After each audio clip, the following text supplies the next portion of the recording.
Hi everyone, welcome to our channel. ఏదైనా healthy breakfast recipe కోసం చూస్తుంటే ఈ జొన్న ఇడ్లీలు మీకోసమే. జొన్న ఇడ్లీలు చాలా గట్టిగా రబ్బర్లా ఉంటాయి కదండి. ఇలా జొన్న రవ్వతో జొన్న ఇడ్లీలు చేసి చూడండి. మన నార్మల్ ఇడ్లీ ఎలా ఉంటాయో అలానే సాఫ్ట్గా చాలా అంటే చాలా బాగుంటాయి. ఈ ప్రాసెస్లోకి వెళ్ళే ముందు ఛానల్ సబ్స్క్రైబ్ చేసుకోవడం మర్చిపోకండి. జొన్న ఇడ్లీలు ప్రిపేర్ చేయడం కోసం ఒక గిన్నెలోకి 2 గ్లాసుల దాకా జొన్న రవ్వను తీసుకుంటున్నాను. ఈ గ్లాస్తో 2 గ్లాసుల దాకా జొన్న రవ్వను వేసుకున్నాను. ఈ రవ్వ అనేది చాలా అంటే చాలా ఫైన్గా ఉంటుందండి. మన ఇడ్లీ రవ్వ ఉంటుంది కదా, ఇంచుమించు అలానే, కాకపోతే కలర్ అనేది కొంచెం బ్రౌనిష్ షేడ్లో ఉంటుంది. ఈ రవ్వని 2 గ్లాసుల దాకా తీసుకొని తగినన్ని వాటర్ పోసి చూపిస్తున్న విధంగా బాగా మిక్స్ చేసుకుంటూ నీట్గా క్లీన్ చేసుకోవాలి. ఇలా మిక్స్ చేసిన తర్వాత ఆ వాటర్ని వంపేసి అందులోకి తగినంత వాటర్ వేసుకొని ఓవర్ నైట్ లేదా ఒక 6 to 7 అవర్స్ దాకా నానబెట్టుకోవాలి. ఈ జొన్న రవ్వ మనకి ఏ గానుగుల షాపులో అయినా ఈజీగా దొరికేస్తుందండి. ఇప్పుడు ఇంకో బౌల్లోకి 1 గ్లాస్ దాకా మినపప్పును తీసుకొని అది కూడా ఒక 2 to 3 టైమ్స్ బాగా వాష్ చేసుకొని తగినంత వాటర్ పోసుకొని ఓవర్ నైట్ లేదా 6 to 7 అవర్స్ నానబెట్టుకోవాలి. నేను ఓవర్ నైట్ సోక్ చేసుకున్నానండి. ఎర్లీ మార్నింగ్ చూసేసరికి పప్పు అనేది బాగా నానిపోయాయి. ఇలా నానిన పప్పుని ఒక 2 to 3 టైమ్స్ వాష్ చేసి మిక్సీ జార్లోకి ట్రాన్స్ఫర్ చేసుకొని తగినన్ని వాటర్ పోసుకుంటూ మెత్తగా గ్రైండ్ పట్టుకోండి.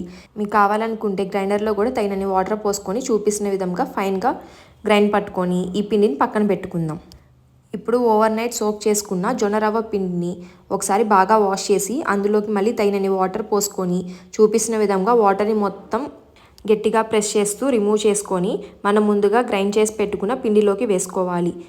వాటర్ ఏమీ లేకుండా గట్టిగా ప్రెస్ చేసుకోండి. ఇప్పుడు ఇలా యాడ్ చేసుకున్న జొన్న రవ్వని పిండిని మొత్తం కలిసేలాగా మిక్స్ చేసుకోవాలి. నాకు బౌల్ చిన్నదయ్యిందండి, కాబట్టి పెద్ద బౌల్లోకి ట్రాన్స్ఫర్ చేసుకొని చూపిస్తున్న విధంగా పిండి మొత్తం మిక్స్ అయ్యేలాగా బాగా మిక్స్ చేసుకోవాలి. పిండిని ఇలా బాగా మిక్స్ చేసుకున్న తర్వాత మూత పెట్టి ఒక 6 అవర్స్ అన్న బయట పెట్టుకోవాలి. అదే సమ్మర్ అయితే ఒక 2 అవర్స్ పెట్టుకుంటే సరిపోతుంది. మీరు అదే రోజు వేసుకునేటట్టయితే మార్నింగ్ పిండి వేసుకొని సాయంత్రానికి ఫెర్మెంట్ అయిన తర్వాత ఇడ్లీలు వేసుకోవచ్చు. లేకపోతే ఫెర్మెంట్ అయిన వెంటనే ఫ్రిడ్జ్లో పెట్టేసుకొని ఒక 2 to 3 డేస్ ఈ పిండిని యూజ్ చేసుకోవచ్చు. చూసారా, ఫెర్మెంటేషన్ అనేది చాలా బాగా జరిగింది. పిండి కూడా వేసిన దానికన్నా డబుల్ క్వాంటిటీ అయ్యింది. ఒకసారి ఈ పిండి మొత్తాన్ని బాగా మిక్స్ చేసేసుకుందాం. ఇలా మిక్స్ చేసుకున్న పిండిలోకి ఇడ్లీ వేసే ముందు తగినంత ఉప్పు వేసుకోండి.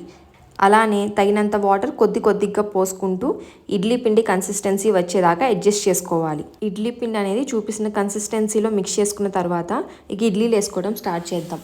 మీకు కావాలనుకుంటే ఇడ్లీలు వేసుకునే దానికి కొంచెం ఆయిల్ కానీ నెయ్యి కానీ అప్లై చేసుకొని కూడా ఇడ్లీలు వేసుకోవచ్చు.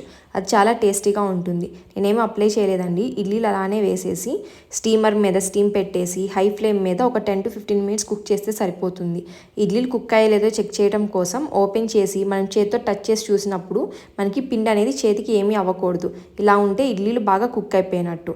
ఇప్పుడు స్టవ్ ఆఫ్ చేసి మూత పెట్టి ఒక 2 మినిట్స్ ఉన్న తర్వాత హాట్గా ఈ జొన్న ఇడ్లీని సర్వ్ చేసుకోవడమే. అంతేనండి, ఎంతో హెల్దీ అయిన జొన్న ఇడ్లీలు రెడీ అయిపోయినాయి. మీరు కూడా ట్రై చేయండి.